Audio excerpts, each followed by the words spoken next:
রাজধানী জুড়ে তীব্র গ্যাস সংকটের স্পষ্ট প্রভাব সিএনজি ফিলিং স্টেশনগুলোতে। অনেক পাম্পে গ্যাস না থাকায় সরবরাহ কার্যত বন্ধ। কোথাও আবার চাপ এতটাই কম যে গাড়িতে গ্যাস দেওয়া সম্ভব হচ্ছে না। ফলে স্বাভাবিক সময়ের দীর্ঘ লাইনও এখন নেই। অনেক পাম্প প্রায় ফাঁকায় পড়ে আছে। শুক্রবার রাজধানীর বেশ কয়েকটা ফিলিং স্টেশন ঘুরে এমন চিত্র দেখা যায়, যেখানে গ্যাস নেই সেসব জায়গায় লাইন নেই, আবার যেখানে গ্যাস পাওয়া যাচ্ছে সেখানে দীর্ঘ লাইন দেখা যায়। ভুক্তভোগীরা বলছেন অনেকক্ষণ অপেক্ষা করার পর গ্যাস পাচ্ছেন চাহিদার তুলনায় একেবারেই সামান্য, যা তাদের ভোগান্তি বাড়াচ্ছে। অনেকে আবার বাধ্য হয়ে তেলেই গাড়ি চালাচ্ছেন, এতে খরচ বেড়েছে কয়েক গুণ। এদিকে গ্যাস সংকটের কারণে সড়কে নিজস্ব পরিবহনও অনেকটা কম দেখা গেছে। শুক্রবার হিসেবে মনে করলাম যে ফাঁকা থাকবে, তারপরেও 1 ঘন্টা লাগলো।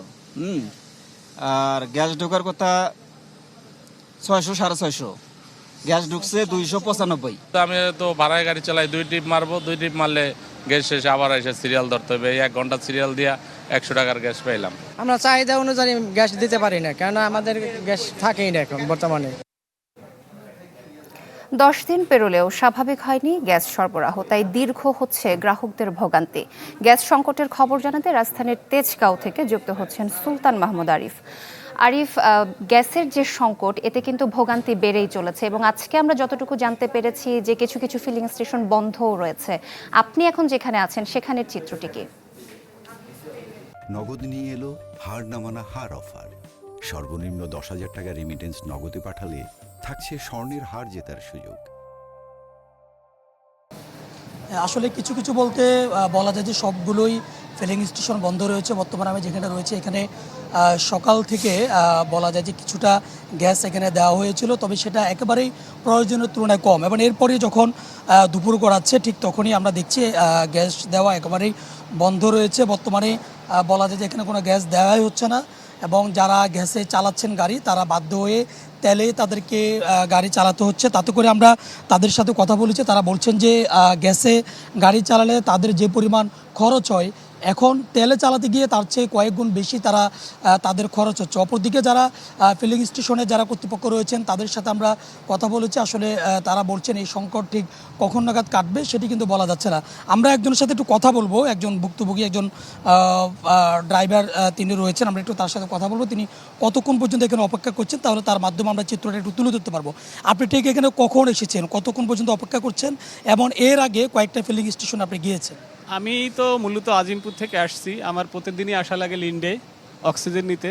তো ওখান থেকে ট্রাই করতে করতে আসি, আনদীপ থেকে শুরু করে তামাদ, এখানে যে একটা পাম্প আছে সিটি, তারপরে ডানপ্রসার একটা আছে, সবই বন্ধ। এখানে খুব আশাবাদী ছিলাম, প্রায় 2 ঘন্টা আসছি।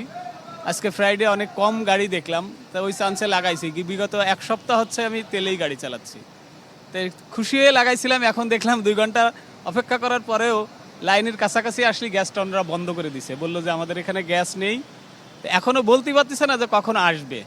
আমি একটা বিষয় জানতে চাই যে গ্যাস সংকটের কারণে আপনারা তেলে গাড়ি চালাচ্ছেন, তাতে করে আপনাদের ব্যয়ের পরিমাণ বা খরচের পরিমাণটা কেমন বাড়ছে? অনেক বেশি ভাইয়া, যেটা বলার মতো না। যেমন আমার যে যতটুকু ডিউটি তাতে আমার 300 টাকা 350 টাকার গ্যাসে হয়ে যেত, এখন 1300-1400 টাকার তেল লাগতেছে। আর গ্যাসের গাড়িতে এমনিও হঠাৎ করে তেলে চালালে অতিরিক্ত ব্যয়বহুল খরচ হয়, সেই ক্ষেত্রে ডেলি 1500 টাকা 1400 টাকা তেল লাগে, আর গ্যাস লাগতো 300-350 টাকা। সোহেলি, দেখতে পাচ্ছেন আমরা একজন ভুক্তভোগীর সাথে কথা বলেছি, তিনি তার দুর্ভোগের কথা বলেছেন, তিনি তার গ্যাসের তুলনায় তেলে চালালে কতটুকু ক্ষতি হয় সেটি বলছেন। পাশাপাশি বলা যায় যে রাজধানীর প্রায় বেশ কয়েকটি না, প্রায় প্রতিটি ফিলিং স্টেশনে গ্যাস সংকট রয়েছে এবং বেশ কিছু ফিলিং স্টেশনে আরিফ, ধন্যবাদ আপনাকে।